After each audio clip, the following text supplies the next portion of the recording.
Have you ever wondered, what's wrong with me? Why everyone around you seems to fall in and out of love, while you've never even been in it? Maybe you've smiled through the jokes, laughed it off when someone said, "How have you never had a boyfriend?" Or, "You're too pretty to be single this long," and you pretend it doesn't sting, but it does, a little. Because no one talks about the quiet ache of never having been chosen, not even once. You start asking yourself questions, but not the kind that lead anywhere healthy. Am I hard to love? Too picky? Not enough? The silence around your love life gets loud, and suddenly, being single doesn't feel like a choice anymore. It starts to feel like a verdict. But here's the truth, the one no one says out loud. You're not broken, you're not behind, and this isn't some cosmic punishment for not being lovable enough. There are reasons, real ones, why this chapter hasn't opened for you yet. Let's talk about them. Maybe you grew up being the responsible one, the caretaker, the one who was mature for their age. You learned early how to manage emotions, mostly other people's. So when it came to yours, you pushed them down, because no one really asked about you. They just needed you to keep it together. And so you did. Now, you're used to being alone, not just physically, but emotionally.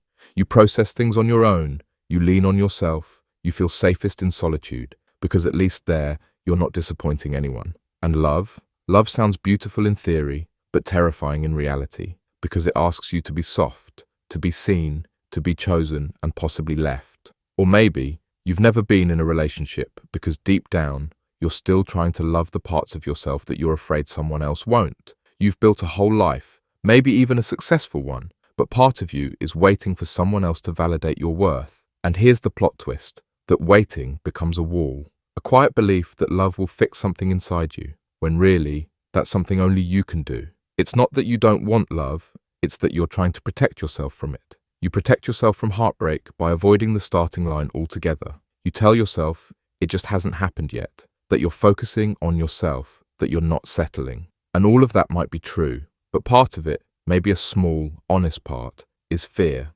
Fear of being vulnerable, fear of being compared, fear of being seen in your raw, unfiltered self and being told you're not it, so you stay in your lane. You build, you grow, you thrive in your independence, and on the surface, you look like someone who has it all together. But underneath, there's a longing, a quiet wondering, a soft ache you don't always admit out loud. So let me say this to you gently. You are not less than because you've never been in a relationship. You are not inexperienced. You are not late. You are not a side character in someone else's story.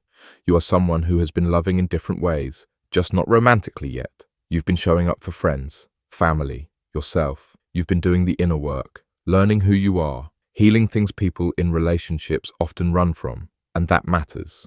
Not having been in a relationship doesn't make you naive. It makes you a blank canvas, not untouched, but unrushed. You haven't missed out. You've just been on a different path, one that required you to become whole before you merged your life with someone else's. And maybe that's not a flaw. Maybe it's protection, because relationships are not rewards. They're not gold stars for being pretty enough, or funny enough, or kind enough. They are connections, messy, unpredictable, sacred connections that require emotional fluency, the kind of self-awareness most people never develop because they were too busy chasing love instead of learning themselves. You didn't skip a step, you just started with the step they all skipped. And when you do love, it'll be different. Not because it's perfect, but because you won't be seeking to complete yourself through someone else. You'll bring your full self to the table, your quirks, your boundaries, your tenderness, your strength. And that's the kind of love that sustains.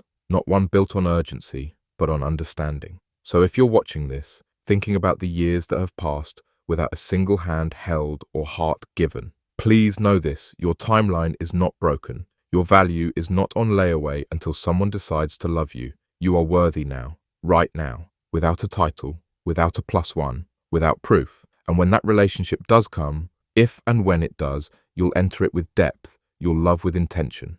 Not because you've been waiting to be saved, but because you've learned how to love without losing yourself. And that is a gift not just to you, but to the person who gets to love you. So don't rush, don't settle, and most of all, don't shrink. Your story is still unfolding, and sometimes the most beautiful chapters take the longest to arrive. Ask yourself, what do you want love to feel like? Not just the aesthetic, not the photos or the status, but the experience, the connection, the safety, the growth. What are you creating in yourself so that you'll recognize it when it shows up? And if this spoke to something quiet inside you, don't keep it to yourself. There are others, just like you, who felt alone in this. Send this to the version of you who needed to hear it 3 years ago, or 3 nights ago. Let them know they're not the only one.